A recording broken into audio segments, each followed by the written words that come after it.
Pokemon Go is a cultural moment. It's one of the biggest Pokemon video games of all time, and it's available on iOS and Android.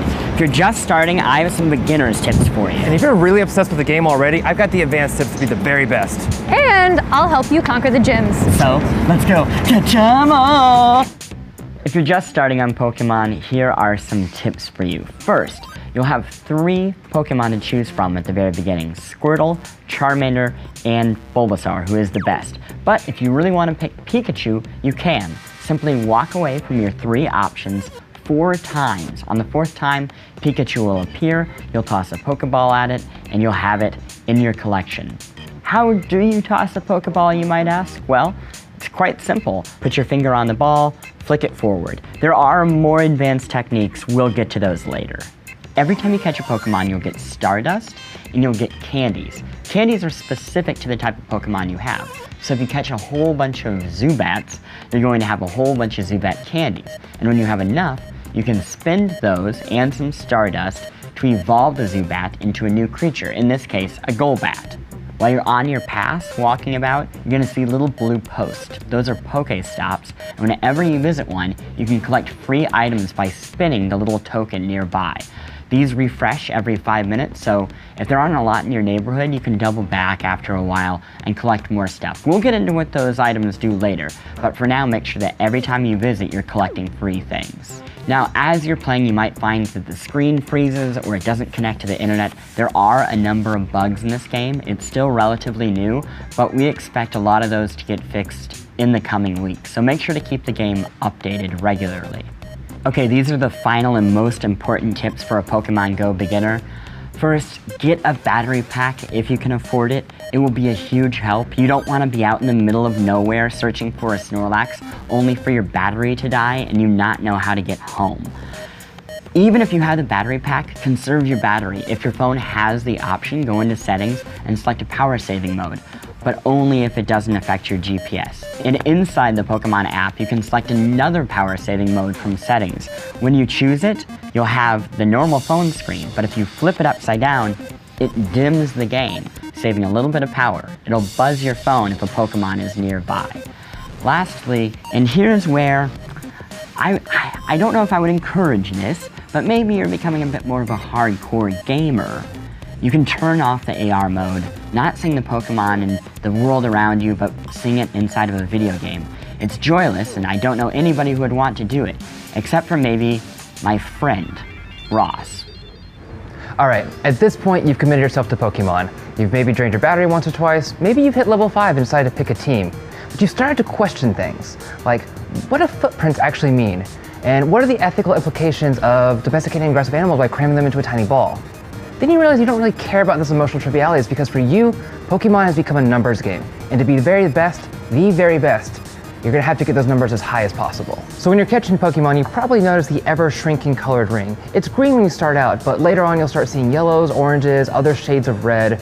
And what that means is those Pokemon are both powerful, more powerful, and also harder to catch. Now, later on, you'll get things like Great Balls and Ultra Balls, which will make it easier to catch them, but there's also these things called Raspberries, and once you hit level 8, you'll start seeing these pop up as items. Use the Raspberry, feed the Pokemon, it'll start liking you, and that's when you get it. Now, as long as you toss the Pokeball into the outer ring, you're still gonna have a chance of catching the Pokemon. But there's a method to the shrinking ring's madness, and that's where we're gonna get extra points. Landing the ball within the smaller ring gives you some bonus experience points. If you get a fuller ring, it's a nice for 10 points, a half ring gives you a great for 50 points, and if you can realize your dream of becoming an inhuman Pokemon catching machine, an excellent on the small ring will net you 100 extra bonus points. And for another 10 experience points, you can spin the ball ahead of time and give it a nice little curve. It is an acquired skill. And remember, it's a lot easier to get a nice every time, so sometimes a Pidgey in the hand is worth more than a lot of missing Pokeballs.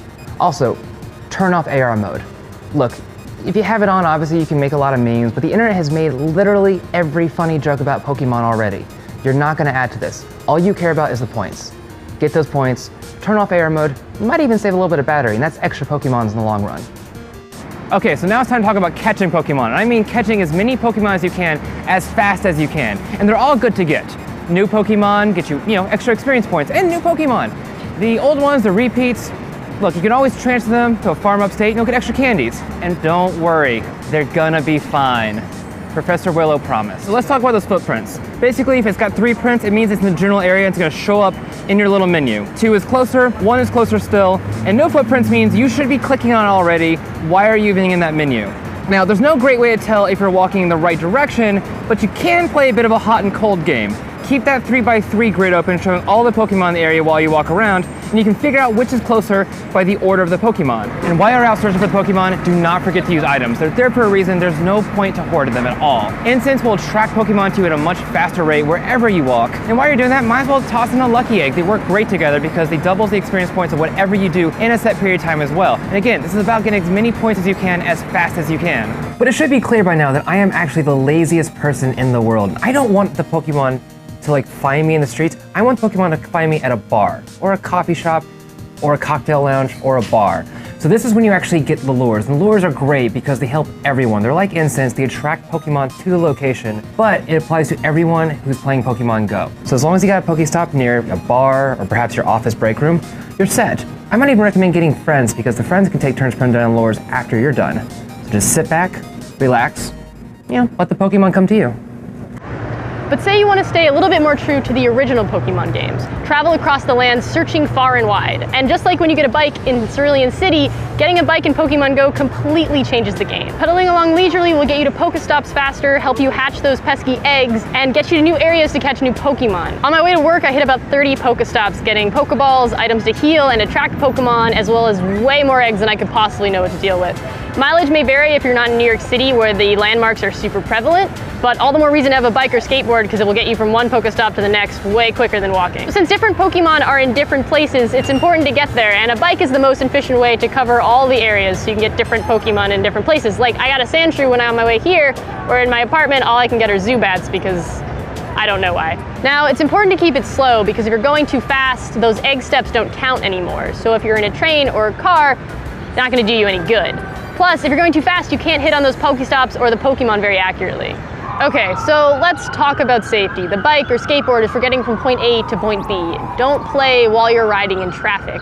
No Pikachu is worth your life or someone else's. So when you're playing, stay alert and use common sense. And definitely do not drive and play this game.